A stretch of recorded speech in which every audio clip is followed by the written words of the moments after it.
Awesome. Hey, everybody. Of course, here with Ross. He's going to be the exciting participant in a lot of these videos going forward. I guess to announce the videos to people, we are going to be doing weekly, kind of bi-weekly videos where we'll be chatting about Ross, his background, the company, industry stuff, updates, and whatever else that happens. But first things first, Ross, how are you? Doing well, thank you. Yourself? I'm good. I'm good. You're sitting in what looks like a pretty exciting area. Do you want to kind of introduce where you're sitting? This is executive offices of the Starco Group and also Starco Brands, Santa Monica, California. This is really executive offices and our showroom. And I can maybe walk the camera around a little bit later, but this really shows kind of all the differentiating facilities that we have. We're a pretty diverse manufacturer. Core competencies of the company are really in aerosol sprays. So we, manufacture aerosol sprays for really almost every single category, and we're kind of known to be somewhat of an invention factory in the channel, and we've really taken aerosols to the next level because of environmental concerns, et cetera. And most of these products are sort of sprayed by air now, and so it's been a big evolution, but you can see a cross section here. And then we also get into things like trigger spray and bulk products. And, we even are in the beverage business and distillery. So yeah, there's a mix here, but it's all, different juices and bottles, if you will. Oh, that's too simple. Juices and bottles that spray. No, fair. I'm sure we'll do a ton of those videos as they come, and I'm sure people, will have questions, and we can kind of take the favorites and go through it like that. But obviously, there's a ton of products behind you, but we'll get into that on another video. And I was hoping today to do a lot of just an introduction about you. Maybe tell people a little bit about your background. I would love to start maybe, where you went to school, first couple jobs out of school. What built Ross is kind of what we're going for today. Born in Calgary, Alberta, Canada. I was very exposed to the oil industry from a pretty young age. We had a lot of friends and family that were sort of in that business. I would say more kind of blue collar level. So I had quite a bit of exposure. I was somewhat of a sort of a math and science kid. I didn't necessarily love it that much, but I had somewhat of a proclivity, especially in sciences, and excelled in that area, especially biology early on. I went to University of Manitoba, which is in Winnipeg, and then I also went to University of Calgary. Started out in sciences, ended up graduating with an arts degree in political science. In my third year, I was exposed to a technology that I found to be quite intriguing. And I was in a research design course in a poli-sci degree, and we had to find new technology. We had to do a feasibility study. And so I ended up taking this technology and started to do a feasibility study on it, and it really morphed into a business plan where I thought that I could really exploit the technology. And then later on, we found some flaws in that technology, and I started to lean on the sciences department. We started to curate some new solutions that kind of took the technology and made it a little bit more versatile. And so this was really solving a big problem in oil and gas under the auspices of corrosion prevention. And so this was kind of an era where in that sector, they were doing, things that they had done for, decades, since the 50s, which is really sort of slapping hydrocarbons to preserve equipment. And that created a lot of challenges. It was difficult to remove. It was expensive. There was environmental concerns. And so this was another way to do it that was really environmentally benign and very cost effective. This little feasibility study that turned into a business plan actually launched as a company.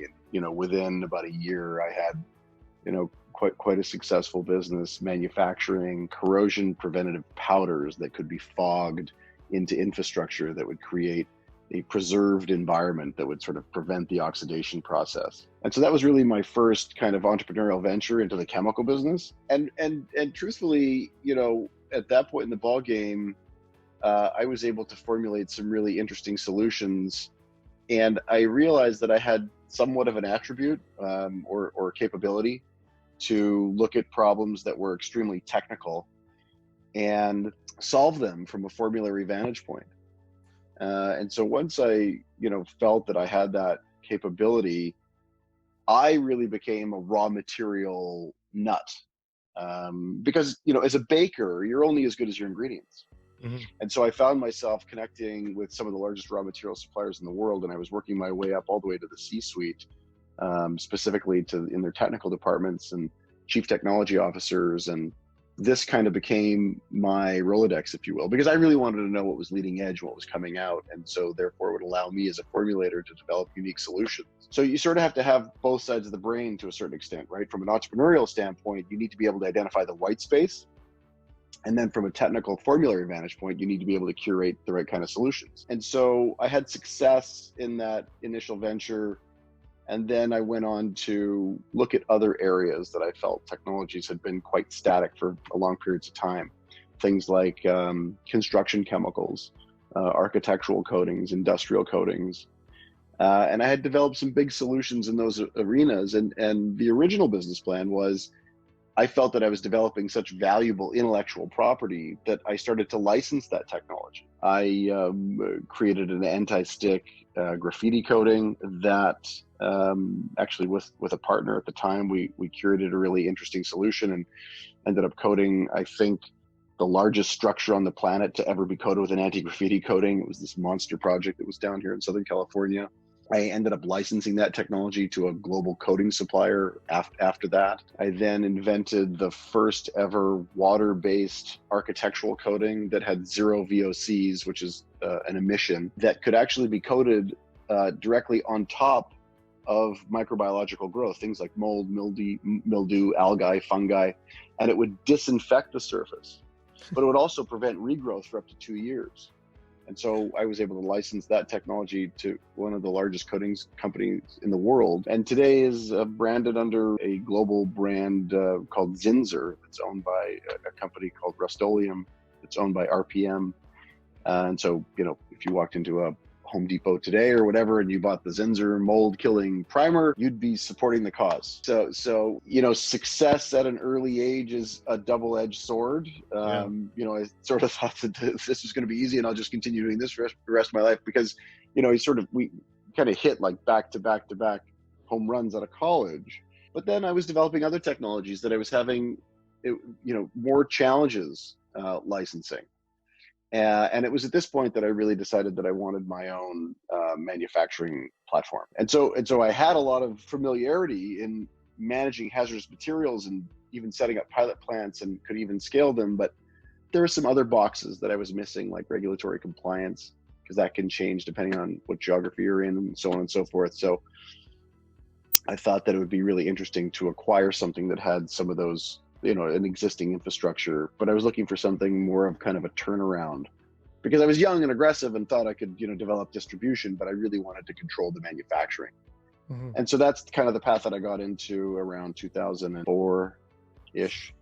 And then from that point to kind of now, I've acquired 20 some odd companies. And so that's the Starco group. That's a private enterprise that I'm the shareholder of. And we've got manufacturing assets across the country. Well, here, let me give you a breather. Insane, intro. And, for the people watching this, a lot of that's news to me too. If you're sitting there with your mouth at the floor, so was I. So incredible. We'll get into company stuff next video, but just going back a little bit. So you take what teachers, try and tell every student, oh, you'll use this in your future. You quite literally, built a business out of school, like you said, 3 or 4 home runs. Do you maybe want to talk about, like, what's the mindset of how do you pick, oh, this is like, this will work. Like, I'm just so curious with the thought process that made you go, hey, like, I identified this area as something that could use innovation. Let me come in here with my solution. Look, if we kind of bifurcate the necessary tools to really, let's say, commercialize and take advantage of, let's say, a market that someone feels there's an opportunity in, we have to identify the skill set, right? And so are there those that have born instincts relating to entrepreneurism? Sure. But just because something may not come naturally to somebody doesn't mean that, it's something that you can't jump into. I mean, back when I was in college, there wasn't really courses called, entrepreneurship, or there may have just been starting, but now it's like, pretty standard almost, in any secondary education system. So there are things that you can do to try to recognize opportunities. But I would say that truthfully, that's the most important thing, is that it's not necessarily to say, oh, I've got this bolt of lightning strike and there's an opportunity and thus I have to run after it. It's more about diligence, doing your homework. So if you're cut from that cloth and you feel like you want to take those kinds of risks and be on your own and, you know, develop a business or develop a product and really go after something where, you know, your proverbial eggs are really in that one basket at a certain point in the ball game, then as a fiduciary, you've got responsibility to that initiative and responsibility to yourself and whoever else you may need to take care of.